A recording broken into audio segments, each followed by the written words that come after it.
By the time the 4th season of Mr Robot graced the small screen, audiences had long since become accustomed to protagonist Elliot's internal monologues, an integral link between the hero and the audience, a delivery system for the show to utter its central message. Choices. Maybe Mr. Robot's right.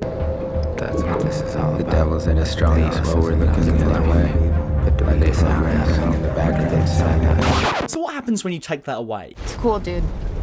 We don't have to talk. In fact, what happens when you take virtually all dialogue away? We're left with an episode like 405 Method Not Allowed that falls back on key techniques in both cinematography and editing to create a thrilling and tense heist episode.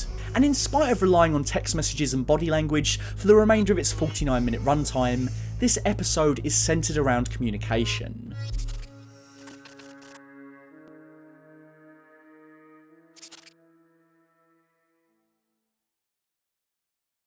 Show creator and director Sam Esmail captures Elliot and Darlene's sibling relationship and style of teamwork almost exclusively through visual cues and the power of the cut. There's a focus on auditory perception, of course, but this also leaves room to emphasise the voyeuristic surveillance style cinematography.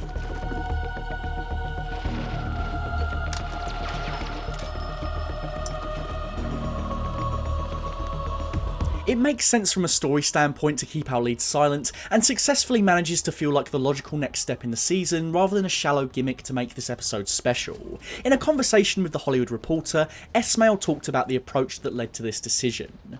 When we play with format, we don't start by stipulating this is the episode where we must do X, Y, and Z. We start making the episode and then we find our way in terms of how to tell the story. It would be great for both Elliot and Darlene to have a breather from each other when we meet them at the start, but they have to move ahead with their objectives. Darlene would rather ignore the fracture between them and get the job done. Both characters are then thrown into a situation that begets silence. Sure, in this situation there may be opportunities for them to talk, but the setup has been constructed in such a way that their refusal to speak never feels contrived. We felt Darlene wasn't ready to make up with Elliot by episode 5. We didn't want it to be that quick. We thought there would be a frigid nature between the two of them, where they go, do this hack, and let it all be about business. That felt right to us, emotionally, that there was a silent treatment they'd be giving each other. The result is spectacle driven by narrative. Instead of dialogue, the audience's attention is attuned to the visual details on screen. We're bombarded with many different tasks, from photoshopping to 3D printing. Without a character to technobabble what is going on, we must concentrate on the information being provided by these close-ups, as well as the relationship between shots. In an era of binge watching, Mr Robot creates a scenario where the viewer cannot rely on their peripherals to ingest the story. No nipping out to make a cup of tea this time, mum. What did I miss? Esmail notes that when there's silence, there's an inherent tension that comes along with it, and that setup allows for a greater connection between viewer and protagonist. The silence forces us to listen more closely. This increase in intensity places us in an uneasy position before anything even starts to go wrong for our heroes. The silence from the characters also allows the score to come to the forefront of the mix. Matt Quayle's work on Mr Robot was always stellar, and here he is given the opportunity to let the music guide viewers as the principal auditory storytelling device.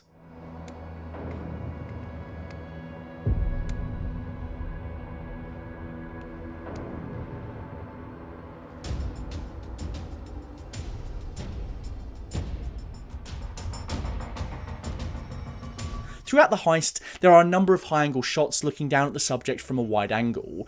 We get one on both Elliot and Darlene, adding to the looming sense of dread as they psych themselves up for the task at hand. This angle apes the viewpoint of a security camera. These voyeuristic angles, coupled with the character's marked silence, only serves to instill more dread as the narrative continues. At all times, they are being monitored in a situation where they daren't be seen.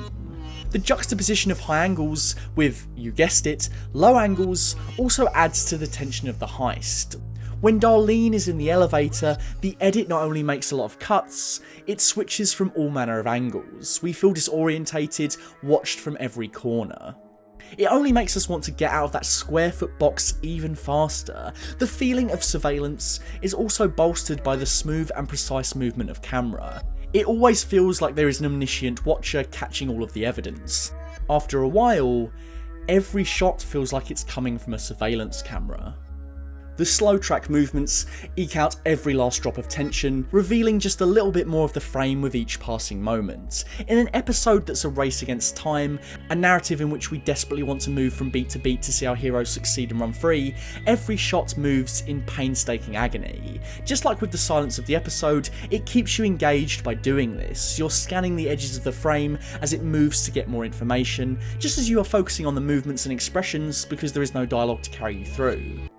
The best uses of this scanning of the frame is when Elliot notices the police in the park, and later when the car hits him. In the first instance, the viewer can just about see the police from far away, making it a blink and you miss it scare.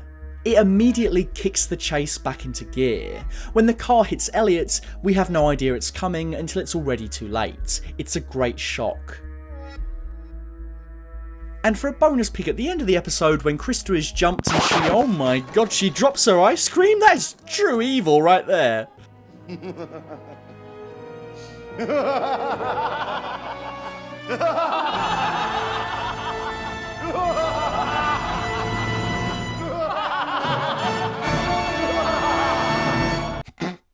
But what I think should also be noted about this episode is that even after all the bad things that have happened right up to the crescendo of the previous episode, even in the dire straits that Elliot finds himself in, this episode still finds time to have fun. I enjoyed having fun, yes. Able to have fun. And anything that's fun, I like to have fun. The tongue-in-cheek Die Hard references inject some much-needed moments of levity. Welcome to the party, pal! And the foot chase uses the old speed trick. Where do we get an escort to? Look out! An excellent way to squeeze a delightfully cheap trick into a chase scene. After an episode that has been all about thrills, it reminds us that it's not just the action that benefits from some peace and quiet. Elliot and Darlene haven't needed words to communicate when they are fractured, so it's apt that silence once again takes centre stage as they reconcile. It's simple and oh so effective. You can catch 405 Method Not Allowed, as well as all 4 seasons of Mr Robot, on Prime Video now.